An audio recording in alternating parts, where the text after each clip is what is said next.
Welcome to Last Word. He's Chris Popst, and I'm David the Blues Jenkins. Blues!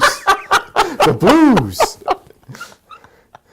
David the Blues Jenkins. I don't know. I just had to bring something up for the jersey. I don't know. We've been told we need to talk more hockey, so I wore a jersey. I know there's one particular person out there that just loved our hockey talk last time. Just absolutely Loved ate it. every single second up. So for you, Derek, the Blues.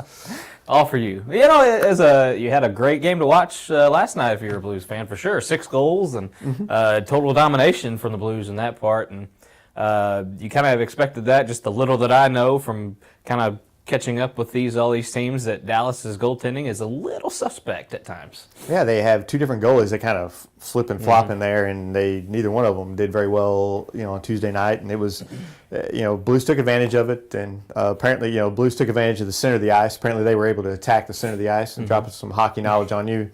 Everything I've learned from TV. David the Blues Jenkins. The Blues. The Blues. I don't know. What's maybe the most interesting to me about this whole, everybody's going to love it because they're winning in the playoffs. St. Louis team, everybody's kind of rallying around this team now. The Rams are gone. They're kind of, it's one of those deals where they're kind of, story. It's a feel-good story for a lot of guys and hockey fans or just sports fans around this area. One of the most interesting stories out of this whole thing is, do you know this guy on Twitter?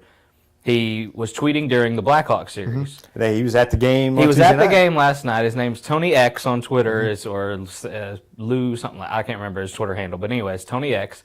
And this guy's meeting players. He's getting tickets from the Blues just from tweeting about this game. And his tweets that game was hilarious. They were hilarious. But it's so weird now how people can be. He's meeting players. He's getting to go to the games. Just all because of tweeting. He was sitting, right there on the ice, and they kept panning to him throughout the course of the game. And every time they panned to him, he was. It's like you're at a game. The game's out there, but he's on his phone tweeting the whole time, and it's amazing. I don't watch that much hockey. I actually sent out some tweets during the hockey games, and I didn't get a ticket. Hey, I'm a first-time fan Blues. Come on now. I'm getting into you. I'm maybe not as funny as that guy was, but hey, I can throw out some one-liners. I have to admit, I've been Blues fan for a while now. I've been to some games and everything. I enjoy. I follow them. I don't necessarily watch them a lot on television, but it is like you said, it's a feel-good story. It's considering the raw deal St. Louis got, I thought with the Rams, it's something for them to really hang their hat on, and the Blues are finally actually making a playoff run, which is kind of rare for them. So it's a fun time for people up in St. Louis, and they're enjoying it. And I think they've got a chance to get to the Stanley Cup Finals. I don't think they can win it once they get there. There's some pretty good teams. The Penguins and Capitals are pretty good. But I think, hey, why not? Got a shot, and they're looking good right now, for sure. It's definitely good for Missouri sports fans. But, speaking of Missouri and sports fans and whatnot, we got a lot of baseball going on. We got some districts coming up. We got SEMO Conference Tournament that just ended for baseball. And I know that when we kind of previewed baseball a little bit, we were talking about Sykeston, and I think one of the things I said was they need to find some pitching. They've kind of found it. They've found it. Trent Sidwell, I knew he was going to be their number one guy. He's kind of really came into his own with that sidearm delivery that looks like it's going to break his arm every time he does it. But hey, that's just how it goes. But yeah, you got him, and you got Brandon Hurt, and they got some young guys that's really contributing. And that's surprising a lot of times when you get into kind of the area, the level that they play, because they play a lot of and they're producing against the high-level teams at times. They had some, Poplar Bluff got their number in the semifinals, but Poplar Bluff is ranked for the first time in Class 4, I think, ever in the state poll, and they have Cameron Meisner, who's one of the better athletes to come out of Poplar Bluff in my mind. But yeah, Poplar Bluff they will play Notre Dame in the championship. That game, I think it's been scheduled. I can't remember when, but anyway, I think it's Friday. Friday. So, but there will not be a third place game between Sykeston and Kennett. Thank goodness. No more third place games in anything ever. And we've already had that discussion about our third place games, and I think it's it gives you a chance to play 3 games, and I think that's all it is. Just a guarantee to play 3 games, but. Hey, you play one at home and then you play at Capitol Hall. That's pretty nice. I think playing at Cap Hall is the big thing for them. It's kind of the really nice field in the area. Although Poplar Bluffs, I've heard, is extremely nice. The turf infield and the grass outfield, I'm anxious to make a trip over there just to see it. But Capitol Hall's getting some new gear here soon. It's going to be all turf, if I'm not mistaken. I think Everything, so, yeah. turf all over it, which you don't have to worry about rainouts, just have to worry about lightning, which will be nice. But you mentioned Sykeston. Sykeston has really impressed me this year. I really didn't expect them to have the kind of season that they're having. But you mentioned the pitching. They always hit the ball well, and they always seem to hit the fastballs well. For years I've seen teams come in here with a pitcher that he throws 90 miles an hour. It's like, well, Sykeston's going to hit him. They always hit fastballs well. Now the off-speed pitchers, that's usually a different beast, and they kind of sometimes struggle with those. But you bring in a guy who throws hard, it seems like they always hit him. Always. It doesn't matter. I mean, I've been told this since I was young that it doesn't matter how hard he throws, just time it. And if it's straight, you can hit it. And that was the case against Poplar Bluff. Cameron Meisner, he was just humming fastballs in there, and Sykeston was hitting them.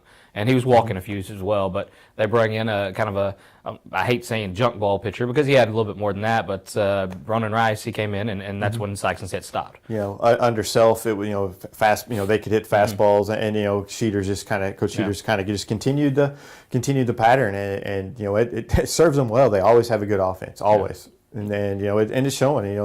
They're able to get and then now they have the pitching to kind of go with it. So it's I think they've got a chance to make some noise in districts this year. They're in Class 4 with Poplar Bluff, with Jackson, a lot of the teams that they've already faced this year. The SEMO Conference is kind of giving them a little bit of troubles. That's where most of their losses come from, but they've avenged.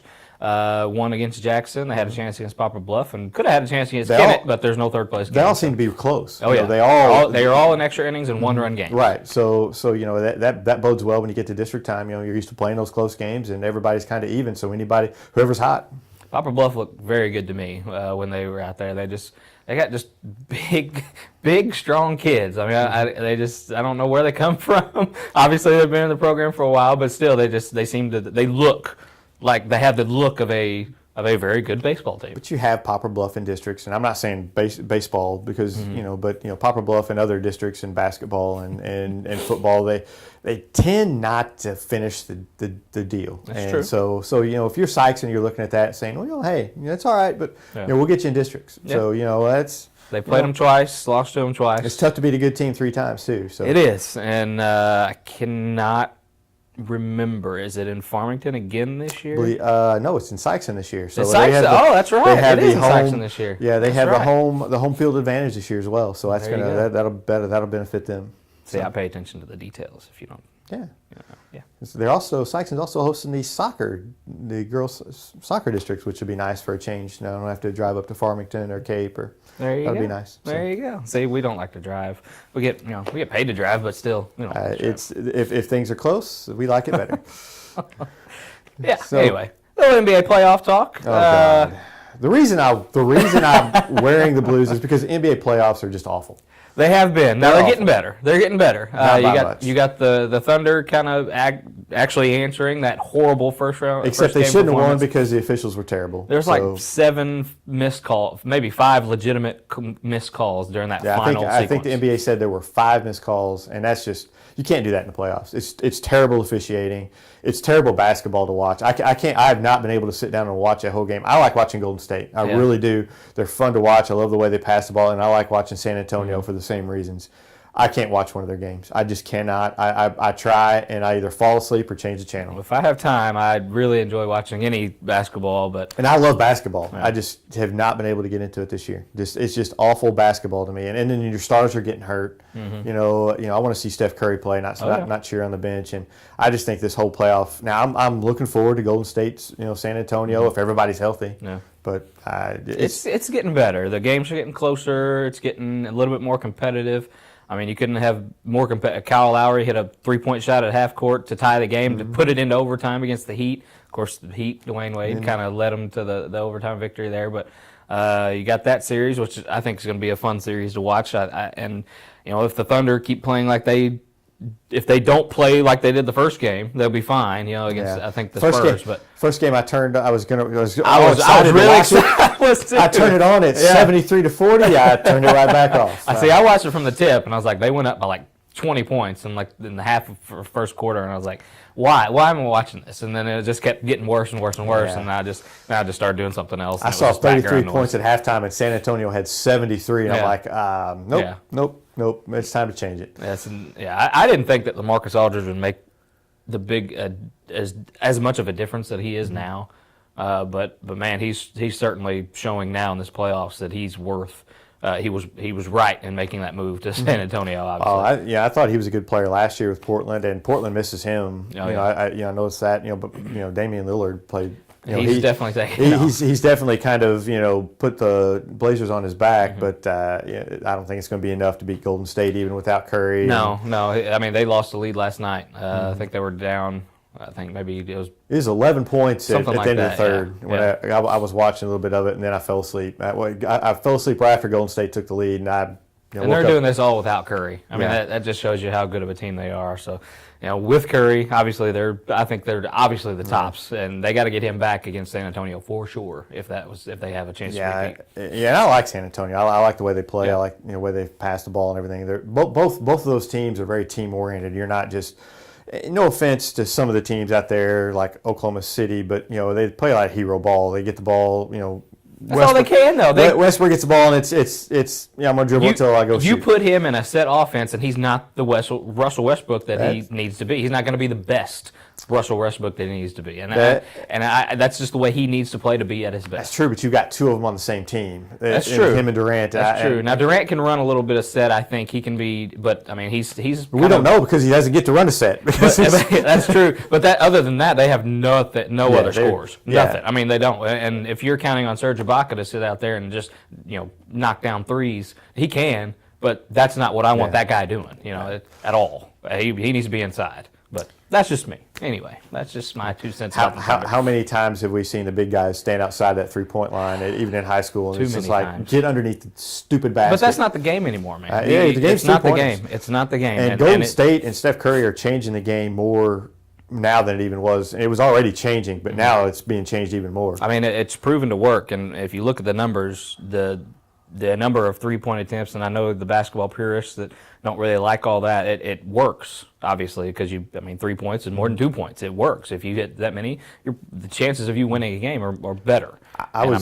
Sounds very simple, but that's what it is. I was watching a game in the park the other day. I was covering a soccer game, and as I was leaving, I was watching these kids play basketball at the park, and every shot was a 3-pointer. Every shot was a 3-pointer, and the kids come up to my waist. Yeah. It's just like all these kids are going to be doing is shooting threes anymore. Yeah. And so you better be seeing a lot of threes. I mean, it makes it exciting, and it obviously gives them the Warriors. If you do it right, if you have a shooter like Steph Curry, obviously give him the ball and let him shoot. But I'm okay with it. It's just how the game is, and obviously it works for them. So.